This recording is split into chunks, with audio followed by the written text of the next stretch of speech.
एक interesting story सुनाता हूँ जो काश हमें किसी ने बहुत पहले सुना दी होती। ये बहुत इफेक्टिव स्टोरी है। इस स्टोरी से हमें जो सीखने को मिलता है वो जिंदगी भर तक हमारे काम आएगा और ये रियल स्टोरी है। ये स्टोरी है एक किंग और उसके वजीर मंत्री की। वजीर राजा के दरबार में सबसे पुराना और सबसे ट्रस्टेड आदमी था।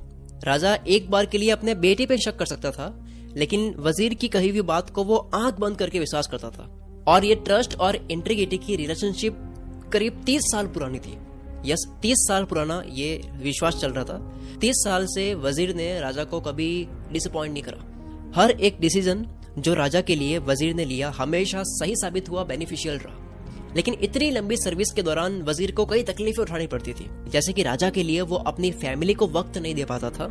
बहुत लोगों से उसको दुश्मनी भी मोल लेनी होती थी, सिर्फ इसलिए ताकि राजा को खुश किया जा सके। यहाँ तक कि दरबार के दूसरे मंत्री और लोग भी इस रिश्ते से जलते थे कि यार इनकी इतनी अच्छी बॉन्डिंग क्यों है। उन्हें फील होता था कि यार राजा हम पर इतना ट्रस्ट नहीं करता है, इतना ट्रस्ट दिखाता नहीं है राजा हम पे, तो इस वजीर पे क्यों दिखाता है। इसीलिए दूसरे दरबारी हमेशा वजीर को राजा के सामने हमेशा नीचा दिखाने की कोशिश करते, बदनाम करने की कोशिश करने में लगे रहते थे, जो कि वो कभी सक्सेसफुल नहीं हो पाए। बट कहते हैं ना कि टाइम बहुत ही वॉलेटाइल चीज है। अगर आप लगे रहो किसी चीज के पीछे एक लंबे टाइम तक तो वो मिल जाता है। तो लोगों ने रिश्ते को खराब करने की बहुत कोशिश की और फाइनली हुआ क्या, वजीर राजा के कैंपियंस और मिशंस में इतना बिजी हो गया कि उसे टाइम ही नहीं मिला ये पता करने में कि एक बड़ी भारी साजिश चल रही है उसे गद्दार साबित करने की, वजीर को गद्दार साबित करने की। और आखिर में सबने मिलकर राजा को झूठे एविडेंस देकर, झूठे प्रूफ दिखाकर ये प्रूव कर दिया कि वजीर धोखेबाज आदमी है और जल्द ही राजा की राजगद्दी पर दुश्मनों के साथ मिलकर अटैक करने वाला है। बाकी दरबारी भी कम नहीं थे, जो ये सब साजिश रच रहे थे ये भी कम नहीं थे। इनकी बदनामी कभी हुई नहीं थी राजा के सामने, इसलिए राजा ने भी उनकी बात और प्रूफ मान लिए, बिना वजीर को अपनी सफाई देने के चांस दिए। वजीर को बोलने का मौका नहीं दिया गया। मतलब 30 साल पुराना रिश्ता चल रहा था और किसी और के कहने से इतना बड़ा रिश्ता भी फीका पड़ गया। राजा ने उसे सजाए मौत सुना दी। और उस टाइम ये ट्रेडिशन था कि जिस भी इंसान को यह सजा सुनाई जाती है, मौत की सजा सुनाई जाती है, उस टाइम होता यह था कि उसके हाथ पैर बांध करके भयानक पालतू शिकारी कुत्तों के बाड़े में फेंक दिया जाता था। एक ऐसा बाड़ा होता था, वहां पे बहुत सारे कुत्ते थे, भयानक शिकारी थे वो, और उसमें फेंक देते थे अगर उसको सजाए मौत सुनाई जाती थी, जो कि उस इंसान की चमड़ी उधेड़ देते थे। बहुत ही भयानक सजा दी है। और ना केवल चमड़ी बल्कि हड्डियां तक नहीं छोड़ते थे।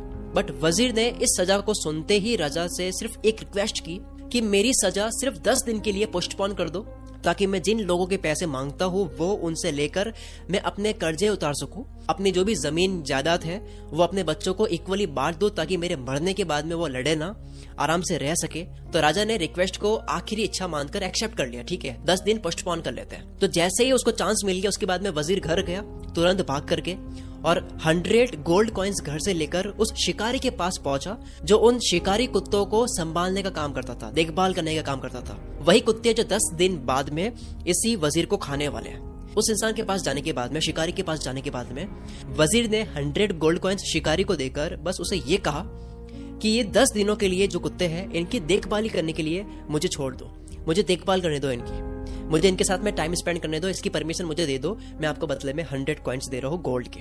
शिकारी को तो गोल्ड कॉइन्स मिल रहे हैं, वो मान भी गया, उसने डील एक्सेप्ट कर ली। और फिर क्या हुआ, नेक्स्ट 10 डेज तक, 10 दिनों तक वजीर उन्हीं कुत्तों के साथ में रहा, उन्हें खिलाता गया, उन्हें शिकार पर ले जाता, उन्हें नहलाता धुलाता, उनके साथ में खेलता। और तो और 10वें दिन तक वो कुत्ते वजीर के हाथों से खा रहे थे खाना। और कुत्ते ऐसे होते हैं जो कभी भूलते नहीं, अगर आप उनके लिए कुछ भी कर लेते हो वो भूलते नहीं, उनको याद रहता है। उसके बाद में 11th डे पर वजीर को राजा के सामने लाया गया। उसकी सजा जो राजा के सामने होनी थी, हाथ पैर उसके बांधे गए वजीर के, उन्हीं शिकारी कुत्तों को सामने डाल दिया गया ताकि वो शिकारी कुत्ते वजीर को खा ले। शिकारी कुत्ते उस पर झपटने लगे, लेकिन उसे खाने के लिए नहीं बल्कि उसके साथ में खेलने के लिए।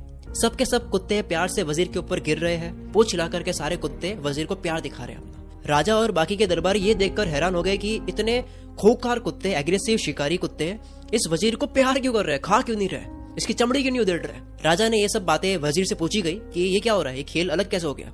वजीर बोला कि महाराज मैंने इन कुत्तों की सिर्फ 10 दिन देखभाल करी है, सिर्फ 10 दिन की देखभाल की वजह से ये मुझे मारने से मुकर गए, बल्कि मुझे ये प्यार दे रहे हैं।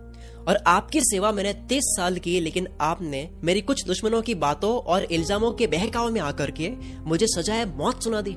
राजा शर्म से पानी पानी हो गया। उसे अपनी गलती का एहसास हुआ, उसकी सजा को माफ किया और उसने वजीर को उसकी पोजीशन फिर से दे दी कि फिर से तुम काम करो, तुम तो विश्वास के लायक हो। और उन सारे दरबारियों को जिन्होंने साजिश रची थी उनको वजीर के हवाले कर दिया, जिन्होंने राजा के कान भरे थे। वजीर चाहता तो उन्हें मौत के घाट उतार सकता था, बट वजीर ने अपने दुश्मनों को, दरबारियों को माफ कर दिया।